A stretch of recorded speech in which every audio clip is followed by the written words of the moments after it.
John Schneider, of course, manages the Blue Jays. You see him there at Tropicana.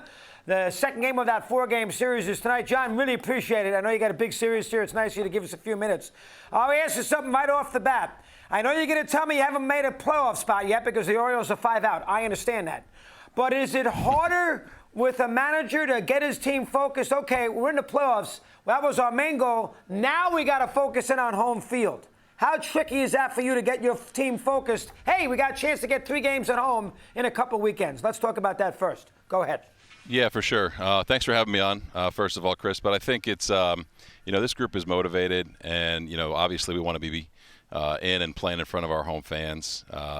Everything the last couple of years not being in Canada, that'd be a nice thing to do.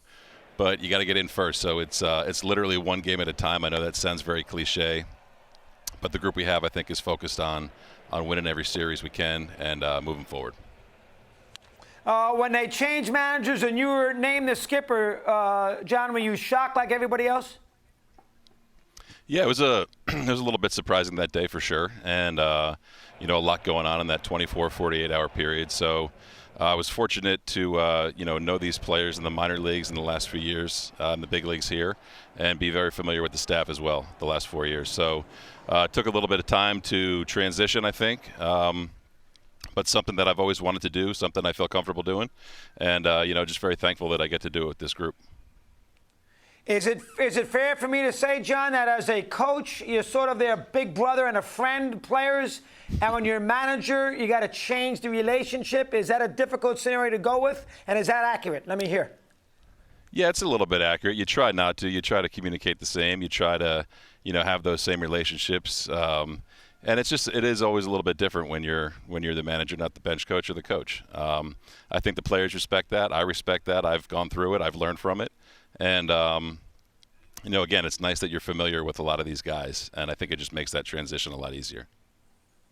No, I don't follow it on a day. I mean, I follow your team, but I'm not sitting there watching every pitch. It seems like from people that we've talked to on this show that you've done a tremendous job of getting this bullpen and the roles organized. Was that accurate, and was that your first decision you had to make there when you took the job? Let me hear your thoughts on that. Go ahead.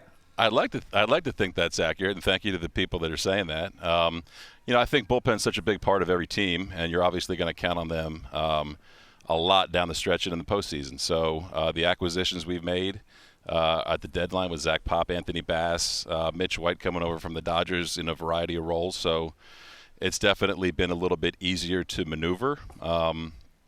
Guys are stepping up and they're being open to being put in new roles, whether it's Timmy Mazur or Jimmy Garcia or Jordan Romano for more than 3 outs. So it's a combination of trying to put them in the right spots and, guys really stepping up and executing when called upon. I like the personality. Now, this is the show that I do watch the ball games. I saw you last week against the Jays have a little dispute there with the Jays pitching coach and Cash. That was an interesting little, that was fun. That's what a guy like me likes because it gives me something to talk about. That was fun. Like the little juice there out of the both dugouts in the last time these two teams got together, John. How about that for a sec? Let me hear. Yeah, I mean, it's highly competitive teams in the same division who are familiar with one another. And you're always going to have the side of your players. And, I think competitive people sometimes do things they may want to take back. And, at that moment, we're trying to protect Bo, and they're trying to protect their guys. So heat of the moment, and have nothing but respect for Kevin and his entire staff over there. That's when Bichette got hit in the face, basically, and then hit the 2-run homer in the 8th inning to win the game. That was that game, first game of that series last week. I saw that you put Manoah there, make him pitch that last game of the season. Let me hear how you've handled the rotation here in these next 12 or 13. Sounds like that you'll play hard here to get that home field, as you should, that last weekend. And it sounds like he's going to go Sunday or Wednesday of the last game. Is that accurate, John? Help me there for a second. Let me hear. Yeah, he's going to go tomorrow, and I think it's a combination of giving him an extra day with the workload he's taken on this year in his first full season. So if it gets him a couple extra days, that's great. If we need him on the last day of the season, that's great too, or the first game in the postseason, hoping that we get there. So the job that he's done has been phenomenal this year, and setting kind of a lot of new career highs as he goes in terms of workload. So trying to be mindful of him first and foremost, what's best for him, and trying to put ourselves also in a good spot if we can also do that as well. Did you think about holding Gausman back to have him pitch twice against Tampa? I know he pitched the last game against the Phillies, I think, and he didn't pitch in this series, and he pitched last Thursday against Tampa, a game that you guys lost. Did you think about making sure he pitched twice against his team in your division, John? Did you think about doing that last week? Yeah, there was a lot of different options on the table, and I think that, kind of the decision we came to collectively was what's best for each guy.